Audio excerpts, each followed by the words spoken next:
يقول فضيلة الشيخ: مع دخول هذا الشهر الميلادي تبدأ احتفالات النصارى بالكريسماس وأعيادهم، ما حكم مشاركتهم في احتفالاتهم سواء بعملها أو حضورها أو تبادل الهدايا فيها أو التهاني؟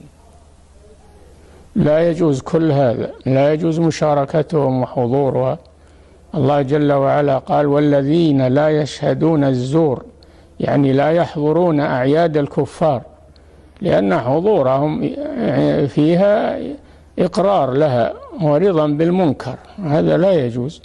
ولا تهنئتهم فيها، لا يجوز هذا كله، لأنها أعياد مبتدعة. حتى في دين النصارى ما هي مشروعة، إنما هم ابتدعوها. نعم.